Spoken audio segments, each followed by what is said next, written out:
ဟုတ်ကဲ့ဟိုတနေ့ကတယောက်ကမေးထားတယ် MOU ဆိုတာဘာလဲတဲ့ဗီဒီယိုလေးနဲ့ရှင်းပြပေးပါလားတဲ့အရှေ့ကောက်ပေါ့နော်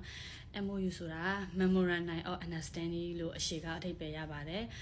ဘယ်လိုလဲဆိုတော့တနိုင်ငံနဲ့တနိုင်ငံပါတီနှစ်ခုကြားအဖွဲ့အစည်းနှစ်ခုကြားနားလည်မှုနဲ့ချုပ်ထားတဲ့စာချုပ်ကိုပြောတာပါနိုင်ငံ international မှာတော့အဲ့လို legal မဖြစ်ဘူးပေါ့နော်နိုင်ငံကြားမှာပဲတရားဝင်တဲ့စာချုပ်ကိုပြောတာပါ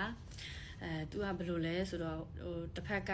demand ရှာတယ်တစ်ဖက်က resource ရှိတယ်ပေါ့နော်အဲ့လိုမျိုးပြောတာပါရှင်အဲ့လိုမျိုးချုပ်တဲ့စာချုပ်ပေါ့နော်အဲ့ဒါကြောင့်မို့ကျမတို့ဒီမြန်မာပြည်ကနေထိုင်းကိုအလုပ်သမားတွေပို့တဲ့ဟာပါ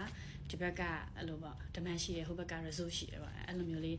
အဖွဲ့အစည်းနှစ်ခုကြားနားလည်မှုနဲ့ချုပ်တဲ့စာချုပ်ကို MOU စာချုပ်လို့ခေါ်ပါတယ်အတူကောက်တော့ပေါ့နော်အရှေ့ကောက်ကတော့ Memorandum of Understanding ဖြစ်ပါတယ်ကျမဒီပုံမှာလဲစာလေးရေးပြလိုက်ပါမယ်ဘယ်လိုစာလုံးပေါင်းလဲဆိုတာကိုဟာကို Google ခောက်ကြည့်ပါနော်အဲ့ဒါလေးလူတစ်ယောက်ကဒါလေးကိုပြောပြပေးပါဆိုလို့ကျမဒါလေးကိုရှင်းပြပေးတာဖြစ်ပါတယ်ရှင်